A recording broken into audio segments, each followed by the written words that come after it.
এই নাও বাবা, জুতাটা পরে নাও। আরে আলিফ যে, তুই দেখি এখন জুতার বিজনেস শুরু করে দিয়েছিস। কি রে অথই, তুই চিনিস নাকি এই ছেলেটাকে? হ্যাঁ চিনি।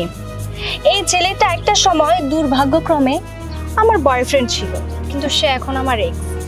তাও ভালো, তোর এক্স ছিল, তুই এইটা বলিস না যে সে তোর বয়ফ্রেন্ড, তাহলে তো তোর সাথে আমি মিশতাম না।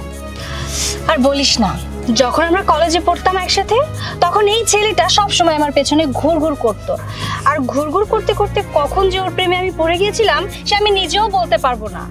আমি ভেবেছিলাম এই ছেলেটার হয়তো টাকা পয়সা আছে, বড়লোক ঘরের ছেলে, কিন্তু না, একটা সময় গিয়ে দেখি এই ছেলেটার কিচ্ছু নেই, টাকা পয়সা তো দূরের কথা, একটা লুজার। কি ব্যাপার মা, তোমরা আমার ছেলের সাথে এভাবে কথা বলছো কেন?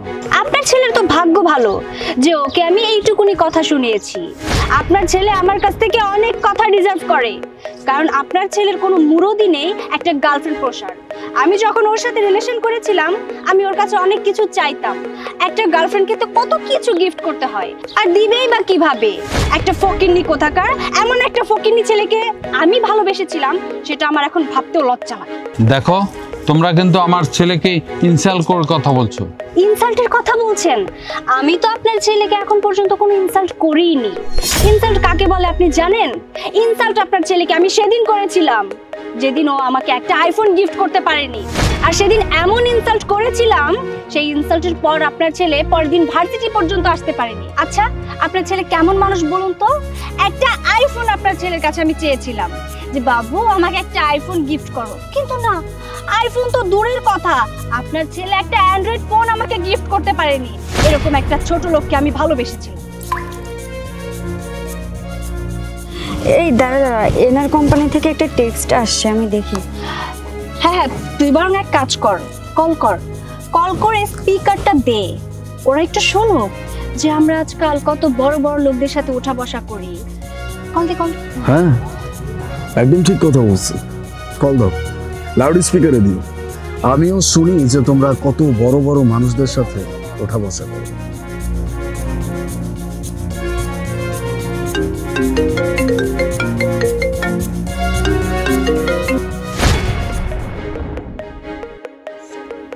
তার মানে তুই, আই এম সরি, মানে তুমি এনার গ্রুপ অফ কোম্পানির মালিক?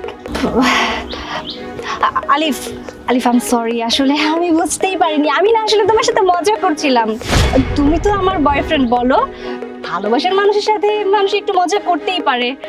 বাহ, এতক্ষণ আমার ছেলেকে খুব অপমান করে কথা বলছো, আর যেই জানতে পারলে যে অনেক বড় কোম্পানির মালিক, আর রূপ চেঞ্জ করে ফেললে।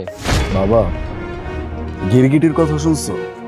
গিরগিটি শুধু কিন্তু বন জঙ্গলে দেখা যায় এমন না, মাঝে মাঝে আমাদের মতো মানুষদের মাঝেও দেখা যায়। এই যে আমাদের চোখের সামনে দুইটা মানুষ দাঁড়া আছে, এরা মানুষরূপী গিরগিটি। এরা বিভিন্ন সময় সিচুয়েশন অনুযায়ী নিজেদের রং বদলায়। কি যেন বলছো তুমি আমাকে? যে আমি তোমাকে একটা আইফোন গিফট করতে পারি নাই, আমার টাকা পয়সা বাড়ি গাড়ি এইসব কিছু নাই, এই জন্য তুমি আমাকে ছেড়ে দিচ্ছো। এতদিন যাবত না আমার মনের ভিতরে গিল্টি ফিল কাজ করতো যে আমি হয়তো আমার ভালোবাসার মানুষটাকে আমার করে রাখতে পারি, অনেক খারাপ লাগতো। কিন্তু এখন মনে হচ্ছে তুমি মানুষটা আমার জীবন থেকে চলে যাওয়াতে আমার অনেক ভালো হয়েছে। আর কি যেন বলছো তুমি? যে আমাকে ছেড়ে চলে যাওয়াতে তোমার জীবন অনেক ভালো হয়েছে, তুমি অনেক ভালো একটা ডিসিশন নিছো। আমি জানি না তুমি কতটুকু ভালো ডিসিশন নিছো, কিন্তু তুমি যে আমার জীবন থেকে চলে গেছো এটাতে আমার অনেক ভালো হয়েছে। আমি নিজেকে অনেক লাকি মনে করতেছি। আমার জীবনের সব থেকে বড় কৃপা ছিল তুমি। তুমি যতদিন পর্যন্ত আমার জীবনে ছিল আমি কিচ্ছু করতে পারিনি। যখন তুমি আমাকে ছেড়ে চলে যাওয়ার কথা বলছিলে, ট্রাস্ট মি, আমার অনেক খারাপ লাগছিল। আমি মেনে নিতে পারতেছিলাম না, আমার এতটা খারাপ লাগতেছিল। আমি তোমার কাছে কত আকুতি মিনতি করছি, কিন্তু তুমি মানুষটা আমার সাথে থাকবে না।